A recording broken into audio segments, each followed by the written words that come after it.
Marcos 2 del 13 al 17 nos dice: en aquel tiempo Jesús salió de nuevo a la orilla del lago, y la gente acudía a él y les enseñaba. Al pasar vio a Leví, el de Alfeo, sentado al mostrador de los impuestos, y le dijo: sígueme. Se levantó y lo siguió. Estando Jesús a la mesa en su casa, de entre los muchos que lo seguían, un grupo de publicanos y pecadores se sentaron con Jesús y sus discípulos. Algunos escribas fariseos, al ver que comía con publicanos y pecadores, les dijeron a los discípulos: ¿de modo que come con publicanos y pecadores? Jesús lo oyó y les dijo: no necesitan médicos los sanos, sino los enfermos. No he venido a llamar a los justos, sino a los pecadores. Palabra del Señor. Gloria a ti, Señor Jesús. Encontramos entonces en este texto de Mateo una realidad muy importante. Es la vocación justamente de Mateo, de Leví, más conocido como Mateo. Ya hacíamos un recorrido por el texto, nos preguntábamos qué sentíamos con esa mirada de Jesús, dónde estaríamos si el Señor no nos hubiese llamado, dónde estaríamos si no hubiésemos tenido ese encuentro con Jesús. Y a la luz de ese texto también expresábamos algunos verbos, acciones que nos llamaban la atención, muchos de ellos: el sígueme, el se levantó, el escuchó, el vio, enseñó, acudió, en fin. Es un texto lleno de acciones. Y lo más extraño es que en este texto no existe ninguna palabra de Mateo, de Leví en este caso, de Leví llamado Mateo. No existe ni una sola palabra de Mateo. Y quizás era importante que estuviese alguna expresión de Mateo para entender quizás lo que él quería decir, vivir, experimentar. Pero efectivamente no hay palabras de Mateo. ¿Por qué no hay palabras de Mateo en este texto?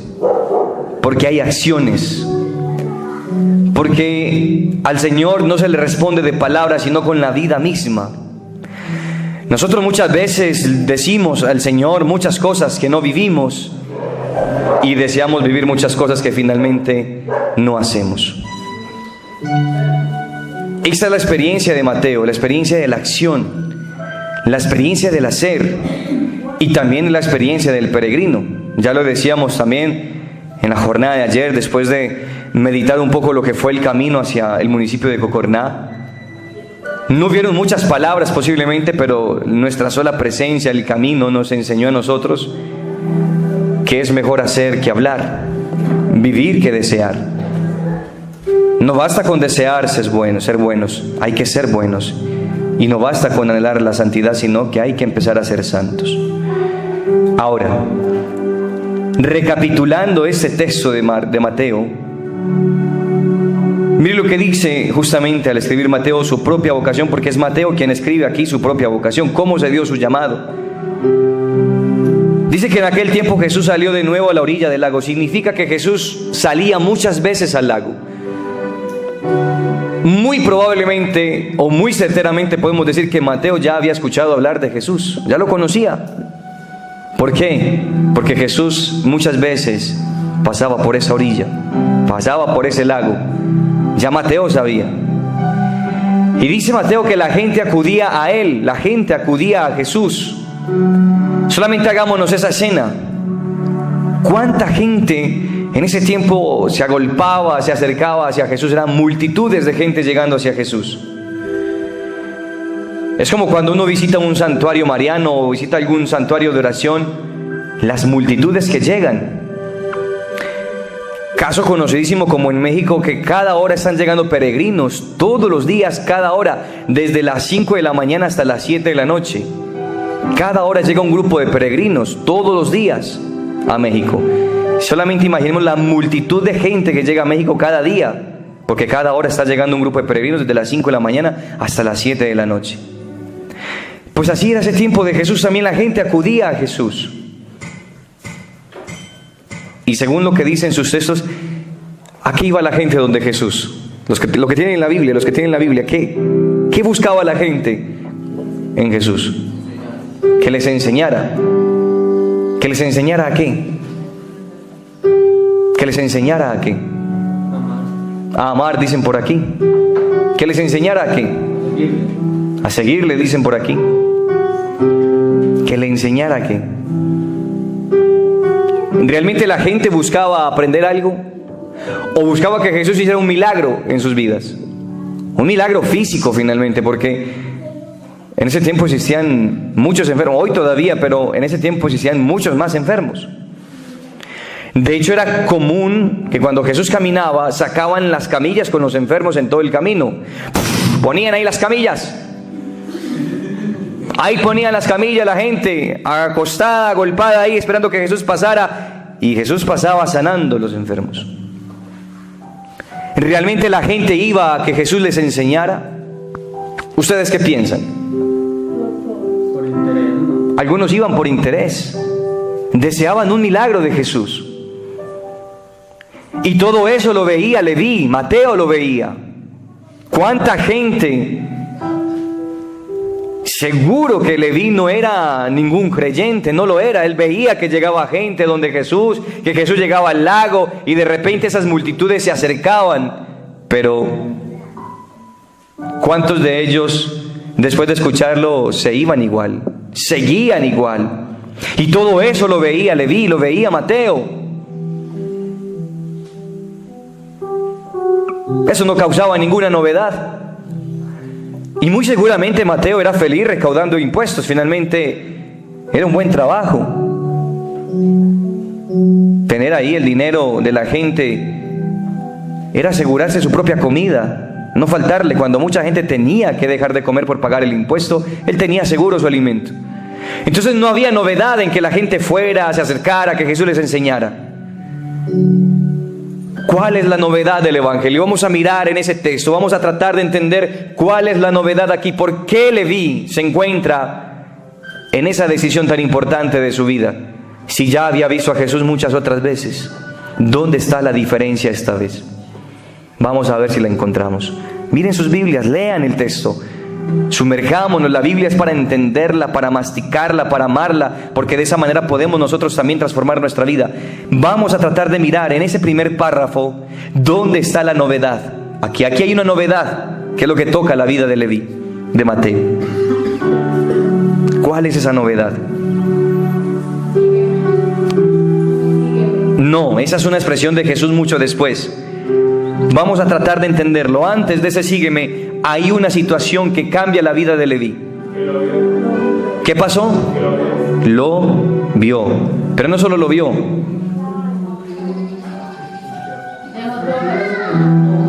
No, pero ¿quién vio a quién? Jesús vio a Leví. Es similar a lo que le pasó a Zaqueo. Muy similar a lo que le pasó a Zaqueo, que también era un jefe de recaudadores de impuestos. Al pasar, dice el texto, vio a Leví. Ahora, ¿por qué esa expresión de vio a Leví es tan importante? Jesús a todo el mundo lo veía, Jesús leía los corazones, Jesús leía las conciencias, Jesús sabía lo que estaba pensando cada uno de nosotros. Jesús sabía si usted cerraba los ojos para meditar o para dormir. Jesús sabía eso. Jesús lo sabe, si usted estaba realmente ahí meditando o estaba durmiendo y peleando con el sueño. Jesús veía el corazón de cada uno. Jesús sabía lo que había en el corazón de cada uno. Pero ¿cuál es la novedad? Buenas tardes para ustedes. Esa novedad justamente es que Jesús lo mira, pero no lo mira como uno ve cualquier persona que llega, que pasa. Uno ve, por aquí, por aquí pasa un monito hace ratico.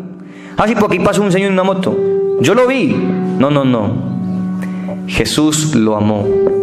La expresión lo vio en el Evangelio significa lo amó. Jesús lo amó.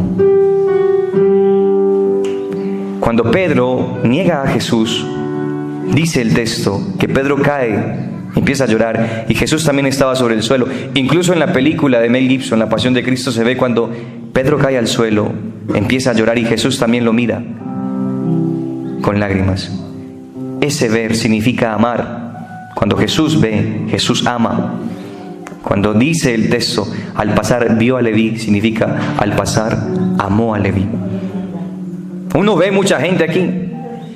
Ah, sí, yo lo he visto, allá se sienta atrás y echa a roncar atrás, ¿sí o no?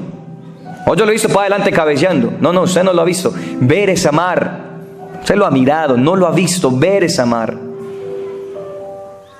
Ver es amar. Al pasar vio a Leví, al pasar amó a Leví, el de Alfeo, sentado al mostrador de los impuestos. Y después de amarlo, ahí se utiliza un imperativo, una acción fulminante. ¡Sígueme! Ahí quedó Leví. Lo amó y lo invitó a seguirle. De ahí la canción que nosotros muchas veces cantamos, a veces a pulmón, pero no sabemos vivirla. Es imposible conocerle y no amarle. Es imposible amarle y no seguirle. Es imposible. Y aquí está la respuesta de esa canción. ¿Leví lo había conocido? Sí, claro que sabía de Jesús. Leví sabía que era un hombre con muchos poderes milagrosos y curativos, y por tanto la gente lo seguía, pero no había novedad en eso para Leví.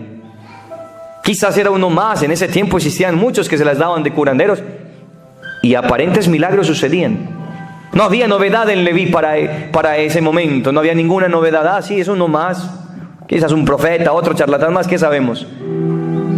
Pero la única diferencia que encontró Leví con el resto de profetas o falsos profetas que existían en el tiempo, o rabí o raboní, como se les llamase en ese tiempo, maestros, es que Leví por fin se sintió amado.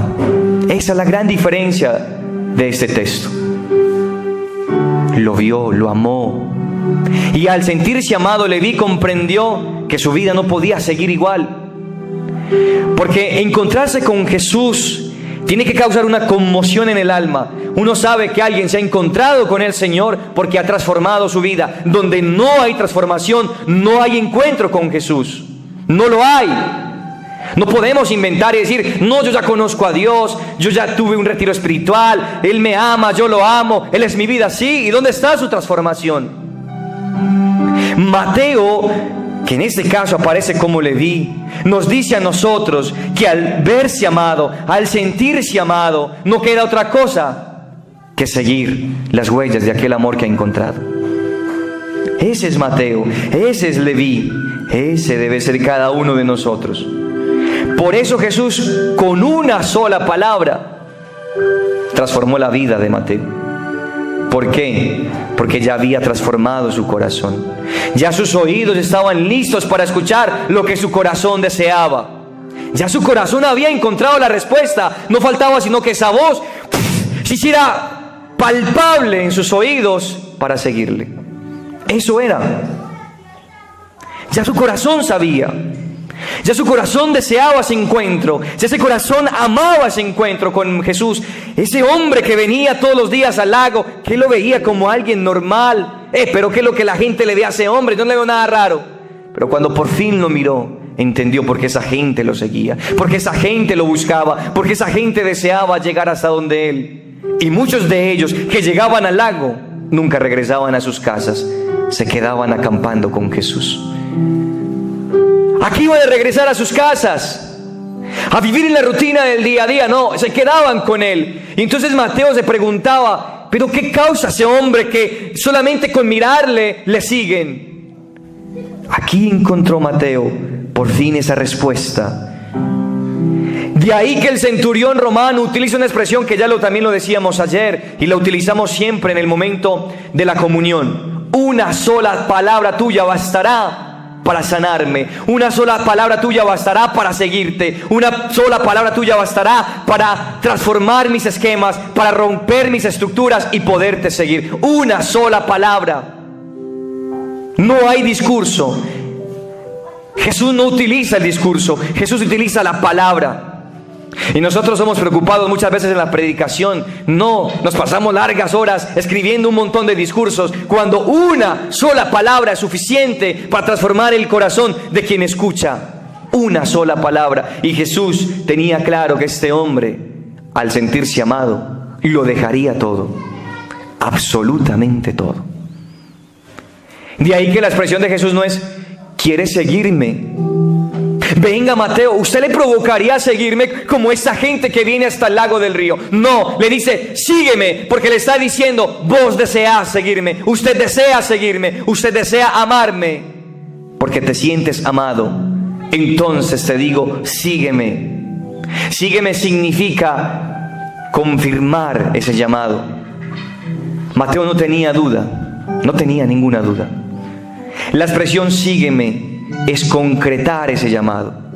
Es haber dicho, ya fui llamado, ya fui amado, ya conocí la causa de ese amor, ya conocí la causa de mis deseos. ¿Qué me queda otra cosa que decir? Lo sigo. Pero me encanta la respuesta de Mateo.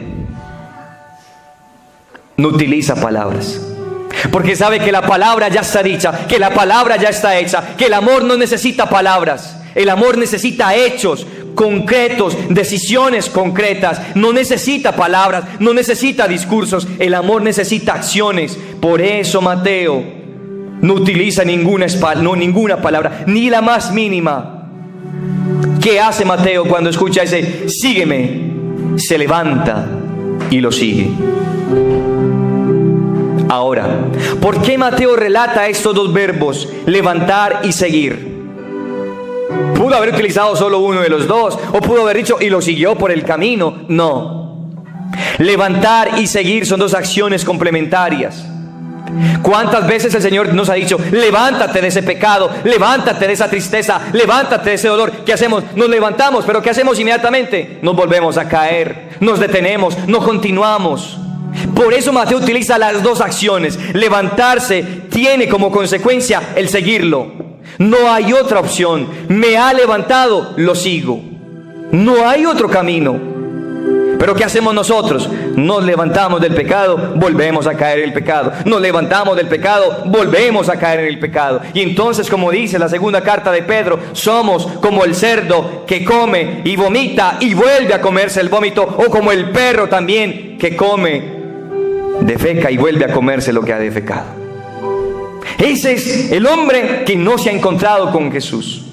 Así es, claramente. Vive en esa constante de vivir para pecar y de pecar para vivir. Mateo responde con dos acciones concretas que debe ser nuestra respuesta para el Señor. Me levanto y lo sigo. Me levanto de esta tristeza, me levanto de este dolor, me levanto de esta adversidad y lo sigo. Seguirlo no significa no volver a caer, porque incluso mire que después de que lo sigue, lo lleva a su casa a cenar, invita a sus amigos a cenar. ¿Y quién eran los amigos de Mateo? ¿Quiénes eran? Lean el texto, leamos el texto. ¿Quiénes eran los amigos de Mateo? ¿A quiénes estaban en la mesa comiendo con Jesús y Mateo? Publicanos, recaudadores de impuestos, pecadores públicos. Esa era la gente con la que se reunía Mateo, era su círculo de amistades. Porque el que anda con la miel, algo se le pega. Él andaba con publicano y por eso era publicano. Él estaba en su gremio. Y entonces Mateo nos dice a nosotros que la transformación de Jesús pasa por toda nuestra miseria. No le escondemos nada a Jesús. Una vez nos encontramos con Él, dejamos que llegue al absurdo de nuestro corazón, a la miseria de nuestro corazón, a esas heridas de nuestro corazón, para poder sanar. Porque es que muchos de nosotros que nos encontramos con Jesús empezamos a camuflar, a maquillar nuestra vida. Nos da miedo que la gente sepa lo que somos, nos da miedo que la gente sepa lo que vivimos, nos da miedo enfrentar lo que sentimos y nos escondemos. ¿Qué hace Mateo? Lo lleva a la casa. Le está diciendo, mire, yo soy esto, Jesús. Y claro, aparecen los grandes doctores de la ley, los fariseos, los escribas, los grandes estudiosos del evangelio de aquella época. ¿Y qué hacen esos maestros de la ley? Juzgan. ¿Qué hace ese hombre comiendo con pecadores? ¿Acaso no sabe que ahí está toda la raza de víboras de la que hablaba incluso Juan el Bautista? Le decía justamente a los publicanos y también a los fariseos, se los decía, raza de víboras. ¿Acaso no está comiendo con esos pecadores? Y entonces Jesús, al darse cuenta que estos hombres están comentando, dice una expresión hermosísima: no necesitan médicos los sanos, sino los enfermos. ¿Y quiénes somos nosotros delante de Jesús? Unos enfermos. Enfermos porque el mundo nos ha enfermado, enfermos porque las vanidades nos han atrapado, enfermos porque la rutina de la vida nos ha afectado, enfermos. Y por eso vino Jesús donde nosotros. Y vino a sentarse con nosotros, y vino a comer entre nosotros. No porque Él esté enfermo, sino porque Él tiene la cura, porque Él es el médico. Y entonces es aquí donde comprendo justamente que Jesús se ha sentado conmigo, no porque yo fuera bueno, no porque le llamó la atención la oración que yo hice, no porque yo oro bonito, no porque lloro cuando me arrodillo delante de Él, sino porque descubro mi miseria, porque le digo: Señor, sí, estoy sucio, estoy vacío por dentro, pero tú eres el médico de mi corazón. Y entonces se sienta conmigo, porque ve mi enfermedad y sabe que deseo ser curado. Dígame, cuando usted está enfermo y le ofrecen medicina, usted no se la toma, ¿usted qué está diciendo? No me quiero aliviar, quiero estar enfermo. Cuando uno acepta la cura, desea el alivio. Y para aceptar la cura, primero tengo que aceptar que estoy enfermo, porque si no acepto que estoy enfermo, no voy a aceptar el remedio, pero también debo aceptar el remedio. Si usted y yo ya sabemos que estamos enfermos, vacíos de amor, llenos de tristezas, de miedos, ¿por qué nos inventamos maneras de amar o de ser amados? Si aquí está delante de nosotros el único médico, el único amor. ¿Por qué nos inventamos afuera? Yo he escuchado mujeres que dicen: no, es que yo para salir de la tristeza, yo sufro de depresión, entonces lo que hago es pedir plata y me voy de compra, me voy para un mall, me voy para un lugar a comprar y comprando se me va la tristeza. He escuchado mujeres que dicen eso. Caso de hombres también, se van a comer, a tomar, a beber y dicen que con eso se les va la tristeza. ¿Y qué pasa luego? Viene la enfermedad. Finalmente la enfermedad no se cura, porque cuando la enfermedad está en el alma, se agarra tan profundo la historia del hombre que solo existe una medicina, y es Jesús. Jesús y Eucaristía. No necesitan médicos los sanos, sino los enfermos. No he venido a llamar a los justos, sino a los pecadores. Le confirmó ese amor a Leví. Le hizo entender a Leví por qué era que él había decidido seguirlo. Porque eso sucede con Jesús. Uno lo sigue, uno se emociona al seguir al Señor, pero llegan días donde uno se pregunta: ¿será que sí me llamó? ¿Será que sí dijo mi nombre o fue que yo me inventé ese nombre? ¿Qué pasa? Yo aquí bien emocionado, doy un sí, renuncio a todo lo que tengo, y dentro de 15 días me dan ganas de otra vez recuperar lo que tenía y esas ganas de volver al mundo, y entonces donde esto sea un sentimiento pasajero. Cuando hay auténtico llamado de Jesús, Él confirma ese amor, Él confirma esa elección. Pero esa elección pasa por el abandono. Jesús se esconde. Jesús se hace esquivo muchas veces. Uno lo llama, le grita y Él no aparece, para ver qué tan profundo es nuestro amor por Él. Es que es muy fácil uno decir Jesús, Jesús, y Él aparecer, como el famoso cuento de la lámpara de Aladín. ¿Cómo era la lámpara del genio, no? Aquel que frotaba la lámpara y ya aparecía el genio. No, nuestra vida con Jesús no es así. Muchas veces uno clama y no hay respuesta, grita y no hay respuesta. ¿Por qué? Porque en ese momento está comprobando nuestro amor por Él. Todos jugamos al escondite alguna vez, ¿cierto? Unas veces uno contaba y otros se escondía. ¿No le pasó alguna vez que usted jugó a escondite y usted se escondió tan bien, pero tan bien, que no lo encontraron nunca y eso le tocó salir? ¿No le pasó? Usted tenía un escondite, pero nadie lo sabe. Usted se quedó medianoche, hasta una vez quedó dormido ahí, y al otro día se levantó y uy, fue madre, ¿qué pasó aquí? Y todo el mundo llamando a la policía porque usted se perdió, y mentiras que era que se había escondido bien y quedó dormido. Eso pasa muchas veces con Jesús. Él se esconde demasiado bien, pero sabe por qué lo hace. Es como cuando uno tiene un examen en la universidad, incluso en el seminario lo ha vivido, los que hemos tenido exámenes en la universidad, o incluso en el colegio seguramente que también lo hace. ¿Qué dice el profesor? En el examen: yo no sé nada, así que no me pregunten. Nada, porque yo no sé. Si usted me pregunta a mí en el examen, yo no sé nada. Yo no sé. Y usted le entrega en su hoja de respuesta y usted mirando como que al profe, pero ayúdame una pistica. No, yo no sé nada. Usted es el que sabe. Y cuando uno está en la prueba, Jesús también hace las veces del maestro, porque Él es maestro. Y usted en la prueba y usted dice, Señor, dame una pista, Señor, muéstrame. Nada. Porque Él es maestro y nosotros estamos aprendiendo a seguir al maestro. Aquí está entonces este texto que nos presenta el Evangelio el día de hoy. Somos nosotros delante de Él. Esa novedad de Mateo para seguirlo. Bastó una sola expresión y lo siguió. Finalmente, el llamado de Mateo fue tan profundo que terminó siendo uno de los 12. Porque para ese entonces, cuando Leví le responde a Jesús lo seguían multitudes. Incluso el Evangelio habla de 72, pero el 2 aparece en paréntesis. No eran 72, era mucha gente la que seguía a Jesús. Pero ahí viene la expresión de Jesús: muchos son los llamados, pocos los escogidos. Fue tan profundo el llamado de Mateo, fue tan radical el llamado de Mateo, que quedó entre los 12. Porque Mateo no quería un mientras tanto, él quería un para siempre. Cuando él le dice al Señor, no con sus palabras, sino con sus acciones, Mateo no buscaba un instante. Mateo no buscaba salir del cansancio de ser el recaudador de impuestos. Mateo no buscaba la novedad de seguir a Jesús, porque era novedad seguir a Jesús en ese tiempo. Mateo quería un para siempre, un seguimiento radical, absoluto, sin vuelta atrás.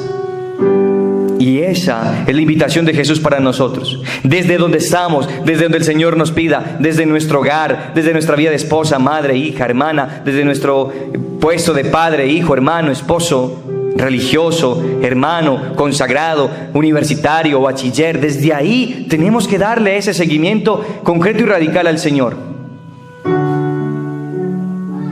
Esa expresión que utiliza Mateo al referirse a sí mismo, se levantó y lo siguió, debe resonar en nuestro corazón siempre.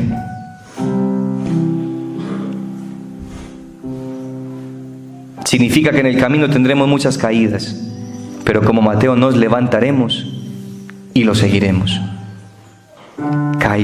Caer para levantarse no es caer.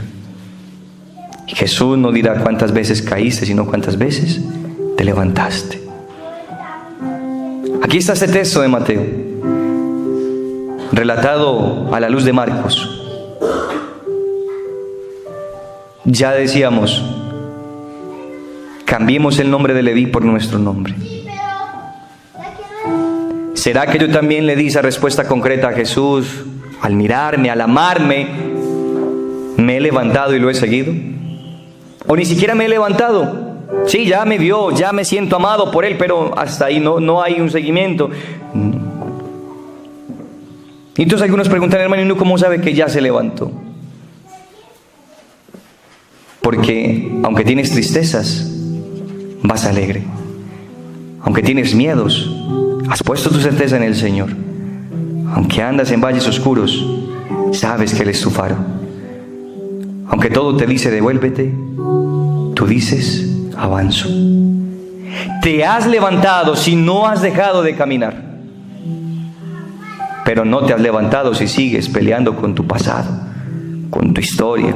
Sigues mirando atrás, llorando, lamentándote, rasguñándote, gritando al Señor: ¿cuándo me vas a sacar de ese dolor? ¿Hasta cuándo, Señor? Y no es Él quien tiene que responder, soy yo quien tengo que responderle.